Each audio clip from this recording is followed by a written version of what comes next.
Hey, it's Larry Sharpe here yet again from Freedom Fest, trying to bring you some interesting content, talking about what's happening in the world today. I've got a very special guest here, I've known for a couple years now, Wolf from Students for Liberty.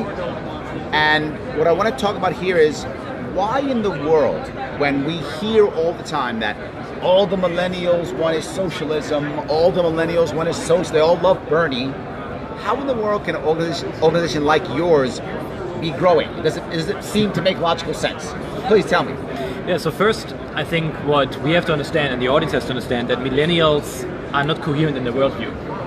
Because when they're saying they like socialism, they don't mean Venezuela, North Korean style government control. Got it. The definition of socialism is the means of productions on the hand of the government. Right. Meaning government controls all kinds of different businesses. Right. That's not what millennials want. Because if you ask them, do you want government to control the whole economy? They say no.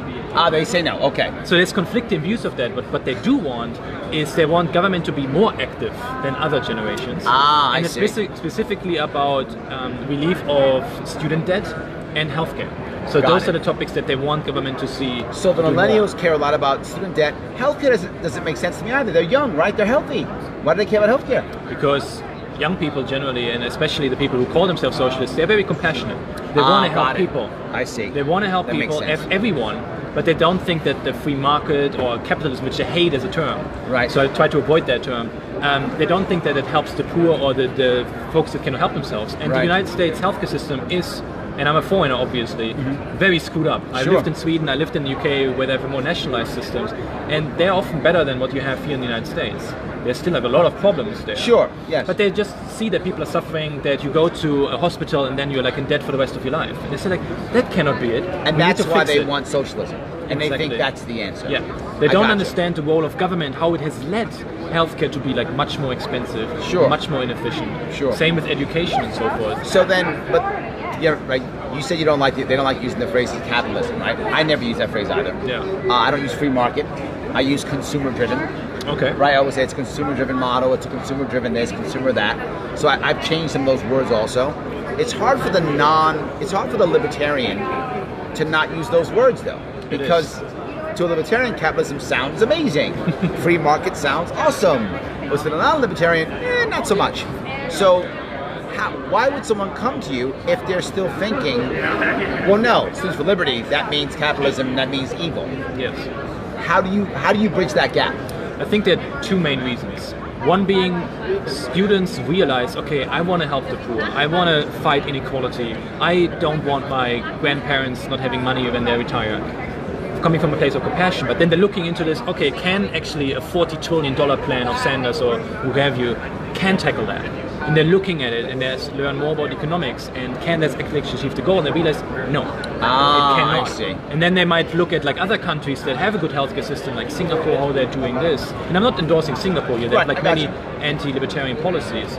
But they're looking at this and say like, okay, is government really the answer? Can a bureaucrat in DC actually make decisions that will help my life and my health? And they start to question it, and then they start looking at alternatives.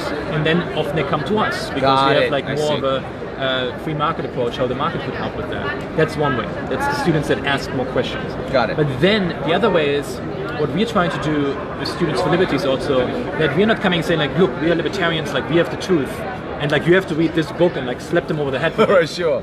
We're coming from a place of mutual respect. Yes, absolutely. Because our people understand that other folks with different opinions, they want to, as much as us, want to help poor people. They want to help other folks, but they have different means of accomplishing it. So let's talk in a respectful and dignified way. What are your solutions? What are our solutions?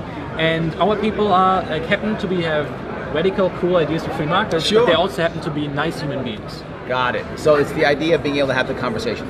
Yeah, and reaching out. So you think I shouldn't just hit someone over the head with maybe like a Mises economic book? That's not a good idea? Okay, good. Yeah. So, yes. Sometimes. Yeah, sometimes true, yes. And Mises is fantastic. Well, it's funny when you say that, right? Very often when people ask me about the liberty movement in general, they say, Laer, isn't that guy a bad guy? Isn't that person a bad person? And what I say is no, I think every voice is important. And for some people hear a more radical voice, some people won't. Some people will hear a more aggressive voice, some people won't, right? Yeah. My audience is different than other audiences, right? So I'm glad that you have that idea where you can mix and match and do different types of people. And we're very tribal, it goes against our nature. Yes. And I say we, not as like people who happen to believe in liberty a lot and want to using the free market or consumer-driven policies. Sure, right, yes. It is, for every kind of ideology, it's more comfortable in staying in our own niche and with people that already agree with us. Yes. And that's what happens in Congress. That happens on campus. But we have to go out there and change minds and have to do it from a place of compassion, because if you just yell at people, they will not listen to you. There's that old saying I talk about all the time, right? No one cares how much you know until they know how much you care. Yes. Right? So when they care, I care about you, I care, all right, I'll listen at least. Yeah. And you may not even agree, but my biggest thing is your tribalism. When it's tribalism, it becomes us versus them. And then them isn't even a person. They're not even a human being. There's something else, right? So I can just completely push them away. I can ignore them. They don't matter. But once I have the conversation, even if I disagree, you're still a person. Yes. You're still human. You can have a conversation. I bring it up all the time. When I was running for office last year, many times I'd go into a room and I'd ask the question, how many people here are registered Republicans? Hands will go up. How many registered Democrats? Hands will go up. How many registered something else? Hands will go up. They'd all be in the same room and not want to kill each other. Yeah. Right? So it can actually work. I completely agree. Respect is a critical piece. So tell me, if someone wants to help you guys out or get more involved, what do they do?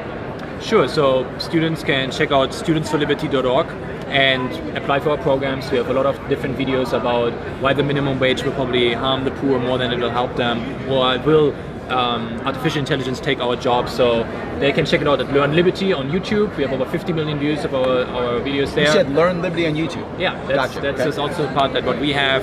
Studentsforliberty.org, or if they want to come to a conference where you have spoken as well, it's libertycon.com. It takes place from the 3rd to the 5th of April 2020 in Washington, D.C. in the belly of the beast. But there will people from the left and the right and the crazy libertarians all will be there, and they will be trying to come to a better understanding how we can make the world a better place, and we can do it over beer or coffee and have a good time while doing it. So thank you for talking to me about this. Thank you so much, my friend. I appreciate it. Thanks for what you do. Thank you, guys. Bye.